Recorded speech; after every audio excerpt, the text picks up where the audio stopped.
Hello दोस्तों, स्वागत है आप सभी का हमारे यूट्यूब चैनल इन्फॉर्मेशन सेंटर पर। आज हम बात करने वाले हैं गणित के बहुत ही इंपॉर्टेंट चैप्टर संख्या पद्धति के बारे में, जो कि आने वाली बहुत ही प्रतियोगी परीक्षाएं जैसे super TET, UP TET, C TET and other TET exams और एसएससी और किसी भी एग्जाम जिसमें नंबर सिस्टम या गणित पूछा जाता है उसमें ये चैप्टर जरूरी ही होता है। तो चलिए देखते हैं, आज हम इस वीडियो में बात करेंगे संख्या पद्धति से रिलेटेड कुछ डिफिनीशंस। इसके बाद अगली वीडियो में बात करेंगे इससे रिलेटेड कुछ क्वेश्चन। तो चलिए देखते हैं। सबसे पहले बात करते हैं हम अंक के बारे में, डिजिट। किसी भी संख्या को लिखने के लिए हम 10 संकेतों 0, 1, 2, 3, 4, 5, 6, 7 या 8 व 9 का प्रयोग करते हैं। इन्हीं संकेतों को ही हम अंक कहते हैं। इन्हीं संकेतों के माध्यम से हम सभी नंबर्स को लिख सकते हैं। इन संकेतों के अलावा अगर हम बिना इन संकेतों के किसी भी नंबर को नहीं लिख सकते हैं।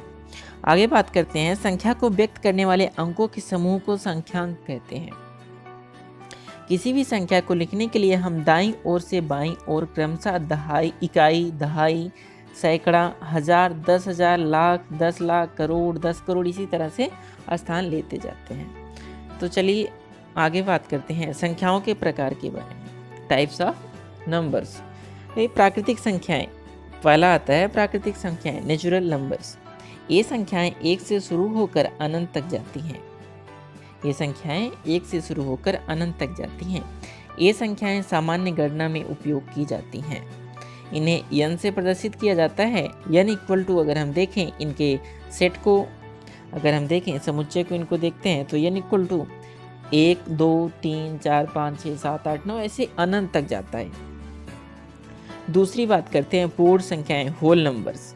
यदि हम प्राकृतिक संख्याओं में 0 को जोड़ दिया जाए तो हमें पूर्ण संख्याएं मिलती हैं। इन्हें W से प्रदर्शित किया जाता है क्योंकि पूर्ण संख्याओं का इंग्लिश होता है होल नंबर। तो W बराबर, अगर इनको सेट के रूप में लिखें, W बराबर 0, 1, 2, 3, 4, 5, 6, 7, 8, 9, 10, इसी तरह अनंत तक। आगे बात करते हैं पूर्णांक संख्याओं के बारे में, इंटीजर नंबर्स। धनात्मक व ऋणात्मक पूर्ण संख्याओं को ही हम पूर्णांक संख्याएं कहते हैं। इन्हें I से प्रदर्शित किया जाता है। I से प्रदर्शित किया जाता है। अगर हम इनको सेट के रूप में लिखें या समुच्चय के रूप में लिखें तो I बराबर इधर -∞ से लेके डॉट डॉट डॉट -3, -2, -1, फिर 0, फिर 1, 2, 3, फिर डॉट डॉट डॉट इन्फिनिटी तक। मतलब दोनों तरफ की नेगेटिव और पॉजिटिव दोनों नंबर्स अगर जोड़ दिए जाएं तो हमको पूर्णांक संख्याएं मिल जाती हैं पूर्ण संख्याओं में। तो चलिए आगे बात करते हैं अभाज्य संख्याओं के बारे में। वे संख्याएं जो केवल स्वयं व 1 से विभाजित होती हैं और किसी भी संख्या से विभाजित नहीं होती हैं, अभाज्य संख्याएं कहलाती हैं। वे संख्याएं जो केवल स्वयं अन्यथा 1 से विभाजित हो जाए और किसी संख्या से विभाजित ना हो तो वे संख्याएं क्या होती हैं? अभाज्य संख्याएं होती हैं। जैसे बात करें 3, 5, 7, 11, 13, 17, 19, 23, ऐसे आगे बढ़ते बढ़ते हम अगर बात करें 29, 31, ऐसे बहुत सी संख्याएं जो हैं अभाज्य संख्याएं हैं। आपको खुद देखना पड़ रहा है कि कौन सी संख्या किसी अन्य संख्या से विभाजित होगी या नहीं। इसको निकालने के लिए डायरेक्टली कोई तरीका नहीं है, खुद चेक करना पड़ेगा किसी संख्या से विभाजित तो नहीं है। चलिए आगे बात करते हैं भाज्य संख्याओं के बारे में। भाज्य संख्याएं वे संख्याएं जो स्वयं व 1 के अलावा किसी और संख्या से विभाजित हों, वे संख्याएं भाज्य संख्याएं कहलाती हैं। जो स्वयं और 1 के अलावा किसी अन्य कम से कम एक संख्या से और विभाजित हों तो वे संख्याएं क्या होती हैं? भाज्य संख्याएं कहलाती हैं। जैसे 4 जो है स्वयं से विभाजित है, यह 1 से विभाजित है, और 2 दूना 4 2 से विभाजित है, इसलिए ऐसा क्या है? भाज्य संख्याएं। 4, 6, 9, 10, 12, 14, 15, 16, 18, 21, ये सभी संख्याएं क्या हैं? भाज्य संख्याएं हैं।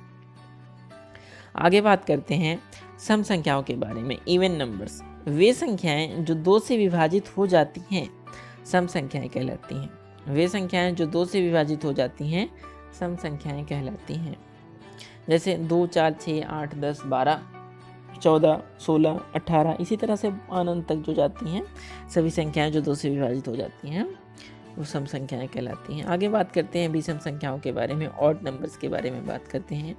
वे संख्याएं जो 2 से विभाजित नहीं होती हैं विषम संख्याएं कहलाती हैं। वे संख्याएं जो 2 से विभाजित नहीं होती हैं, numbers which is not divisible by 2 is called odd numbers, विषम संख्याएं कहलाती हैं।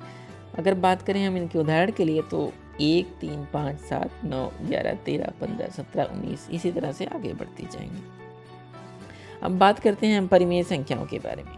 वे संख्याएं जिन्हें हम p/q के रूप में लिख सकते हैं, p/q के रूप में लिख सकते हैं, उन्हें परिमेय संख्याएं कहते हैं। जैसे 5/7, 2/5, 3/4, इवन 1, एक भी जो है परिमेय संख्या है, क्योंकि एक के नीचे 1/1 लिख सकते हैं हम। दो भी परिमेय संख्या 2/1 लिख सकते हैं। आगे बात करते हैं अपरिमेय संख्याओं के बारे में। वे संख्याएं जिन्हें p/q के रूप में नहीं लिखा जा सकता है, किसी भी तरीके से हम p/q के रूप में उन्हें नहीं लिख सकते हैं, तो वे संख्याएं क्या होती हैं? अपरिमेय संख्याएं कहलाती हैं।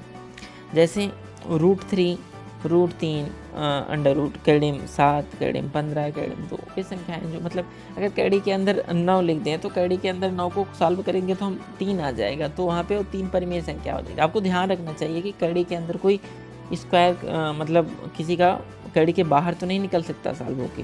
अगर वो बाहर निकल सकता है तो परिमेय संख्याएं होंगी। अगर ऐसी संख्याएं जो कड़ी के अंदर हैं और वो बाहर भी नहीं निकल सकती हैं तो ये संख्याएं क्या होती हैं? अपरिमेय संख्याएं होती हैं। डायरेक्टली फंडा है कि p/q के रूप में लिख सकते हो तो परिमेय संख्याएं, अगर नहीं लिख सकते हैं तो अपरिमेय संख्याएं होती हैं। चलिए आगे बात करते हैं जातीय मान व स्थानीय मान के बारे में। जातीय मान व स्थानीय मान, किसी भी संख्या का किसी अंक का जातीय मान उसका स्वयं का मान होता है, चाहे वह किसी भी स्थान पे हो, उसका नाम मान चेंज नहीं होने का। मतलब किसी भी स्थान पर होता है तो जो वैल्यू जो होती हैं उसकी सेम होती हैं हमेशा। और बात करें स्थानीय मान की, किसी भी संख्या का स्थानीय मान उस अंक का उस स्थान पर एक विशेष मान होता है। इसका मान स्थान चेंज करने के साथ साथ बदलता रहता है। उदाहरण के तौर पर अगर हम बात करें 52,364 में 3 का है, लेकिन इसका स्थानीय मान अगर हम 3 के स्थानीय मान की बात करें 52,364 में ही 3 का स्थानीय मान 300 होगा। वो कैसे होगा तो आगे हम देखते हैं। किसी भी संख्या का स्थानीय मान निकालने की विधि के बारे में हम बात करते हैं। Thank you for watching. Subscribe करें हमारे चैनल को ऐसे वीडियो देखने के लिए।